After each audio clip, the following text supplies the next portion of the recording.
Morning, Camp Algona, Iowa, 1944. The sound of hammers fills the workshop until one stops abruptly. Dust floats in the sunlight, cutting through the wooden planks. A gray-haired German prisoner, once a master carpenter from Bremen, stands motionless before an unfinished table. A young American guard, Private Thomas Keller, notices. "Why'd you stop?" he asks. The old man looks up slowly and answers, "In my country, we built coffins last." For a moment, Keller doesn't understand. Then his eyes fall on the smooth tabletop, carved carefully by hands that once built boxes for the dead. Here, in a land untouched by bombs, the same man is crafting desks for children. The hammer slips from his hand, echoing like a closing chapter of history. What began as a punishment camp has become a place where old tools remember new purposes. Behind the barbed wire, men who once measured wood for warplanes now shape it for classrooms. Their labor is no longer forced, it becomes a kind of atonement. Camp Algona held nearly 3,000 prisoners that winter, mostly Afrika Korps veterans, captured in Tunisia. The U.S. War Department had assigned them to agricultural and craft labor, but something unusual emerged. Instead of breaking them, the Americans asked them to teach. Among the guards were men who'd never handled fine tools, farm boys from Iowa, now learning joinery from enemy soldiers. The first lessons were quiet, awkward, nails bent, laughter flickered. Yet with each stroke of the plane, a rhythm returned. Wood meeting metal, purpose meeting forgiveness. By December 1944, the prisoners had built hundreds of tables, chairs, and cabinets for local schools. The small museum that stands in Algona today preserves one of them, the carpenter's table, scarred by age, its grains still visible like veins of memory. A label beneath it reads, "Built by German prisoners, 1945. Used by American children for 20 years. The irony of that morning stays with the viewer. The hammer that once served destruction now creates something for life to continue upon." In that frozen moment between question and answer, two enemies share a silence thick with realization. Even in captivity, creation can defeat hatred. If you value stories like this, don't forget to like and subscribe. It helps preserve forgotten chapters of history. And as you watch, tell us where you're listening from and what time it is in your corner of the world. Inside the wooden barracks at Camp Algona, the air smelled of sawdust and steam. What had once been a storage shed for army supplies was now filled with whispers, blueprints, and pencil marks on scavenged paper. A group of prisoners, engineers and craftsmen from Siemens, Messerschmitt, and Junkers hunched over makeshift desks built from ration crates. With stubby pencils and the backs of military memos, they drafted a plan that would astonish both captors and comrades. A fully equipped woodworking school inside a prisoner of war camp. Their leader, Oberfeldingenieur Karl Mertens, had once supervised aircraft fuselage design in Augsburg. Now he taught geometry with a stick in the dirt. His partner, Hans Bale, an apprentice from Dresden, collected scrap planks from old shipping crates and coffee barrels. What they lacked in tools, they replaced with discipline. They drew to scale, each workbench measured, each tool cabinet aligned. In the corner, an improvised chalkboard made from roofing tin listed the week's lessons: joinery, dovetail practice, finishing, shellac application, safety, handle care. By February 1945, the War Department authorized an experimental vocational exchange program, documented later in a declassified memo from Camp Shelby, Mississippi. It noted that instruction by qualified German technicians in mechanical arts yields surprising results in morale and workmanship. Camp Algona soon became a model, proof that education, even among enemies, could turn confinement into contribution. The irony deepened each morning as U.S. guards arrived early to learn planning and alignment from the men they once captured. Sergeant Bill Hatcher, a former farmer from Nebraska, recalled years later, "They built better in captivity than we did in freedom." His words weren't admiration alone, they were confession. The POWs worked with the precision of survival, but also with the dignity of men rebuilding meaning. In the evenings, the workshop glowed with lamplight. The rhythmic scrape of saws blended with muffled conversation about home, about families left behind, cities reduced to rubble, and a shared longing for normal life. Some Americans stayed after hours, sketching tool joints and comparing cigarette brands. A faint trust grew between men who'd once aimed rifles at one another. In one corner, Mertens pinned a phrase above his drafting board written in German and English. "Structure is freedom." He believed it. The act of creating blueprints, of giving order to chaos, was rebellion against despair, and that rebellion spread. Within months, 6 other POWs camps requested the same teaching model. A photo survives in the Algona Museum. 12 men, 6 in U.S. khaki, 6 in German uniforms, standing around a wooden cabinet freshly varnished, the American flag and a Red Cross banner hanging side by side behind them. Their faces are neither triumphant nor defeated. They are simply tired and proud. The barracks that once echoed with orders now hummed with learning. And as the camera lingers on the blueprints taped to the wall, the audience senses something quietly revolutionary, that architecture and craft could outlast ideology. The cold wind of December 1945 swept through Camp Aliceville, Alabama. Beyond the guard towers, an unusual sound carried through the air. The thud of saws meeting scrap wood, the soft murmur of hymns in German. Inside the camp's western corner, where discarded planks once piled up uselessly, a group of prisoners had begun building something they were never ordered to make, a chapel. It started with an idea whispered between shifts in the mess hall. "If we can build workbenches," said a prisoner named Heinrich Wolf, "we can build a place to pray." Wolf, a former architect from Hamburg, convinced the guards to let them collect leftover materials from the camp's carpentry yard.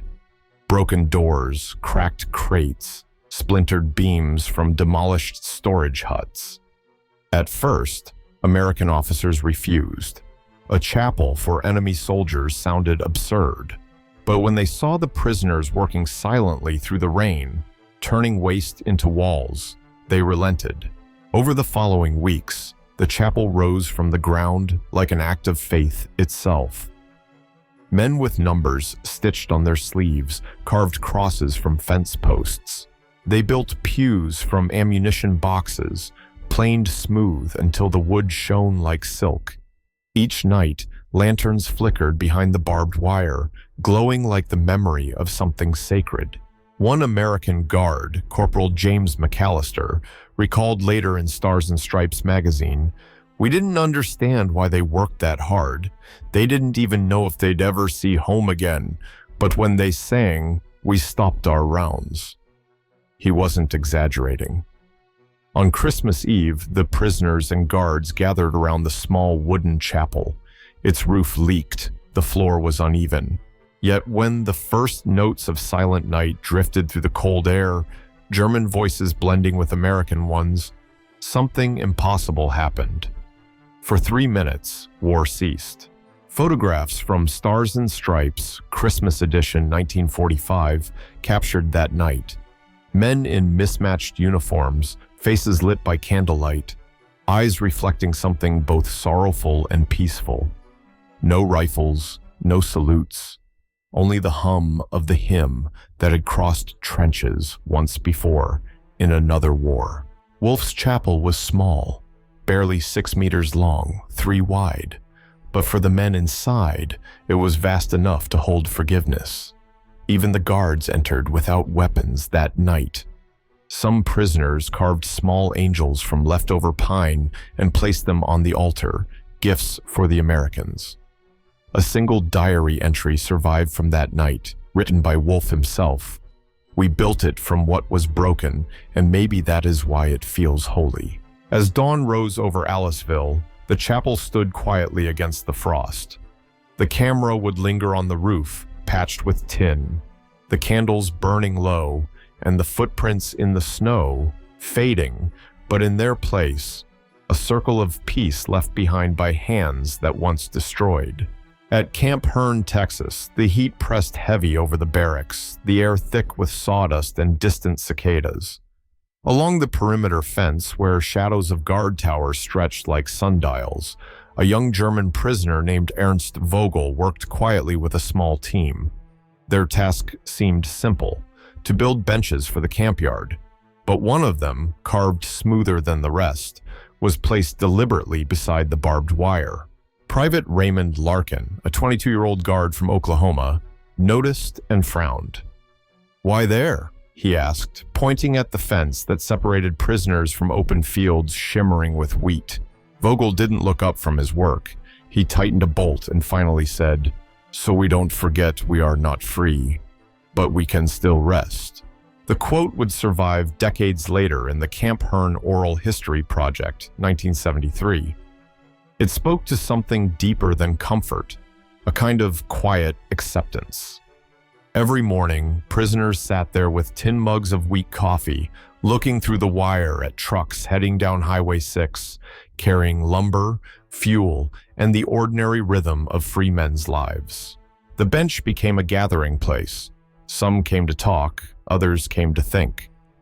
A former Luftwaffe mechanic repaired broken planes in his memory while carving small toy gliders from scrap. A theology student from Munich read aloud from a tattered Bible, his voice blending with the hum of insects. Even a few guards began joining them during breaks, pretending to check the fence while sipping coffee brewed on makeshift stoves. Sawdust clung to everything: uniforms, bread, letters. The men called it the dust of patience. It became part of them, a reminder that even labor for one's captors could still shape the soul.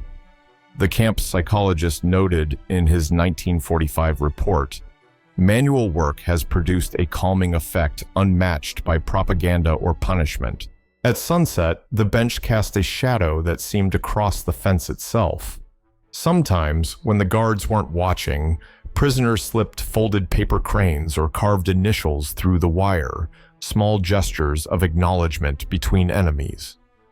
Larkin later wrote to his sister, "They sit there like they're waiting for something bigger than release. I think they're learning how to wait." Vogel spent months sanding that bench, even after the others finished theirs.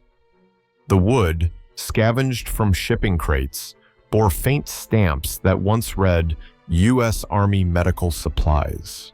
Over time, the letters faded under his hands, replaced by the warmth of countless afternoons spent in silence. When repatriation finally came in 1946, Vogel was among the first to leave. The bench remained. Guards moved it closer to the barracks, uncertain whether it belonged to the prisoners or to the camp itself. In time, it rotted, but the idea it carried, resting even without freedom, endured like a whisper in the wind that rustled the fence long after the men were gone. By the summer of 1946, far north in Camp Concordia, Kansas, the air smelled of ripe wheat and varnish. Word had spread about the German woodworking classes, and it had reached beyond the wire. One morning, an American farmer named Harold Bixby, sleeves rolled to his elbows, knocked on the camp gate with a request both humble and radical.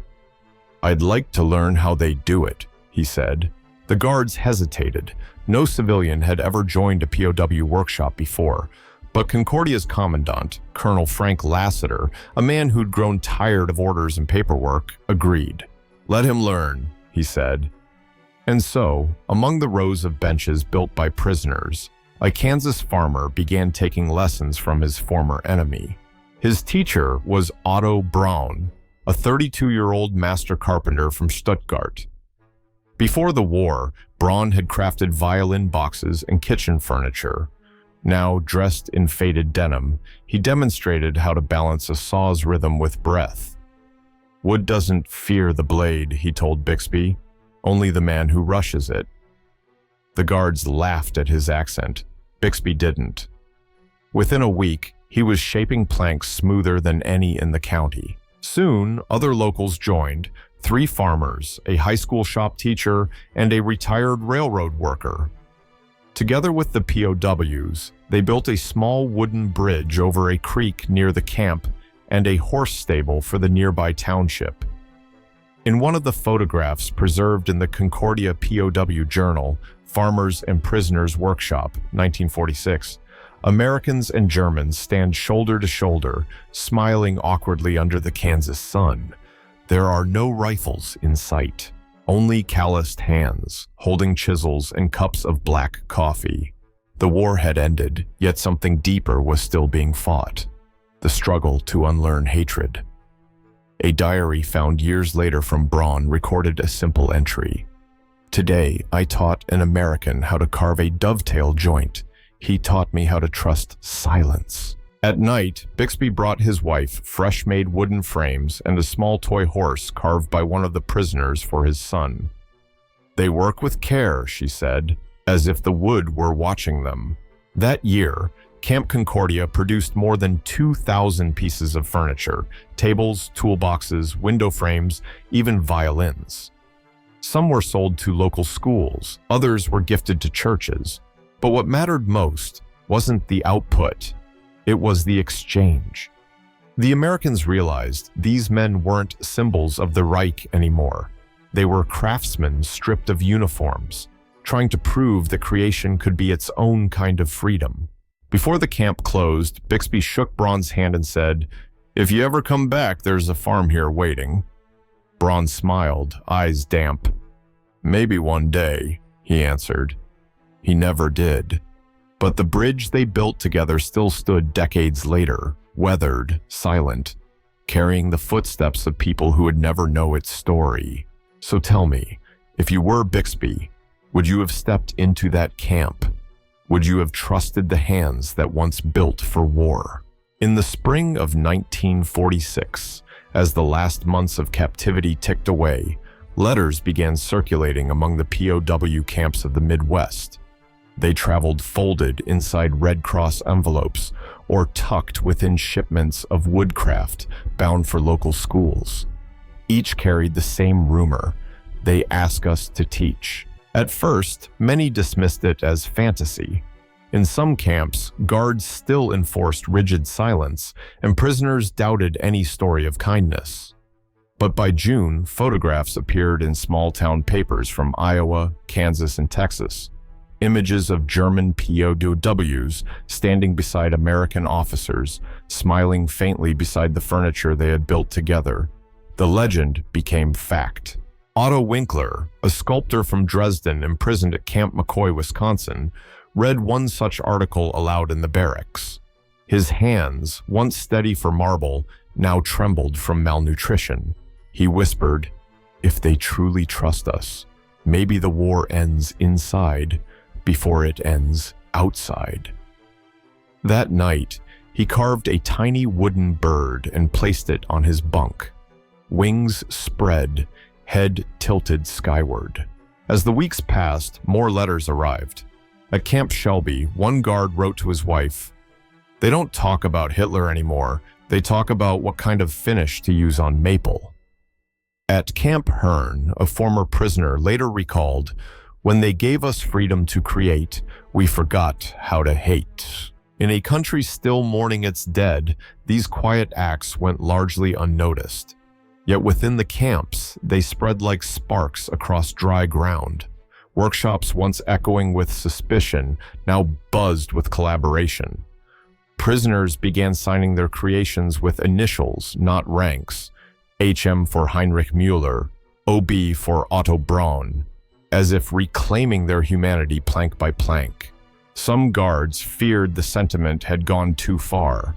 A report from the U.S. War Department in July 1946 warned, "The blurring of authority lines between POWs and camp personnel may encourage fraternization."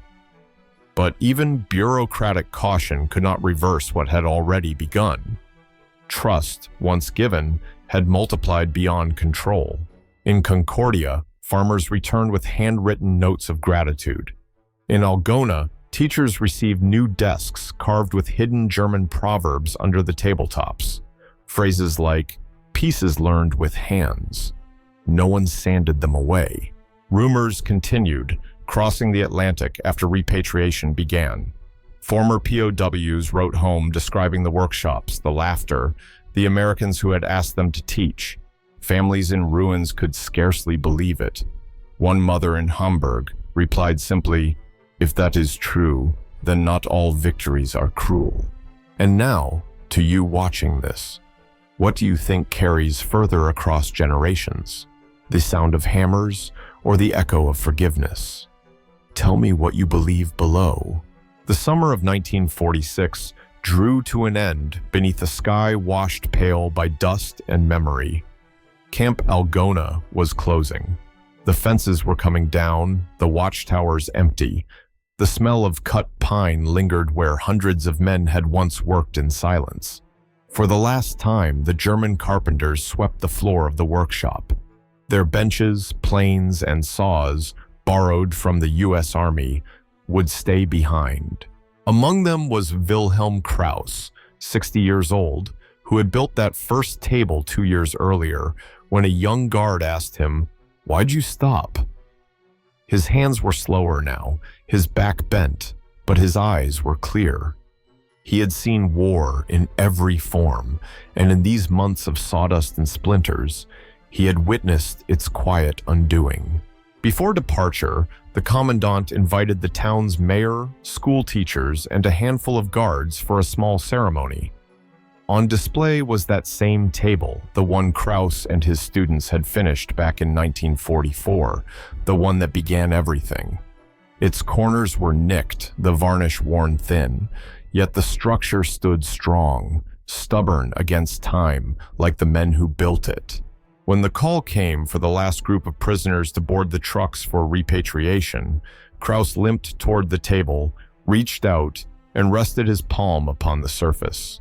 "This was built by prisoners," he said softly, his German words halting through translation. "But it belongs to peace." Someone wrote his sentence down, and years later, it would appear in the Algona reunion transcript, 1989, when Krauss returned to Iowa as an old man with a cane. By then, the table sat in the town library, its surface polished by generations of school children leaning over their lessons. He ran his fingers along the same grain he once sanded as a captive and whispered, "It's still breathing." In that moment, the story came full circle. A tool once used for war had become a vessel for learning. The hammer that once fell silent had given rise to decades of life. Krauss's table survived the war, the years, and the forgetting. It carried in its fibers a truth larger than victory or defeat. That creation, once begun, does not recognize enemies. As he left the library, sunlight caught the fine cracks in the wood. They glowed faintly, like veins of gold.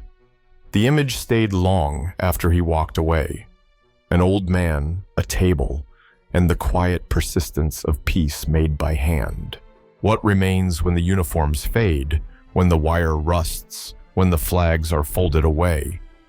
Perhaps it is not history's grand speeches or battles, but the small rhythm of human hands shaping something honest. The German POWs, who taught woodworking in America, left no monuments, only tables, benches, and chairs. Objects touched daily by children, teachers, and strangers who never knew the story behind them. And yet, those quiet creations told more about reconciliation than any treaty ever could. In their woodshops, they found a vocabulary without words: grain, weight, patience. They learned that structure could restore dignity and that teaching could redeem silence. The Americans who watched them work discovered, perhaps unwillingly, that mercy could be stronger than suspicion. When the war ended, the tools were put away, but the lesson remained. That craft is the slowest and surest antidote to destruction. Somewhere, in a Midwestern library still filled with the scent of aging pine, a table stands that once belonged to prisoners. Students rest their elbows on it, tracing initials carved before their parents were born. They do not know its story, yet they carry it forward every time they learn, build, or forgive.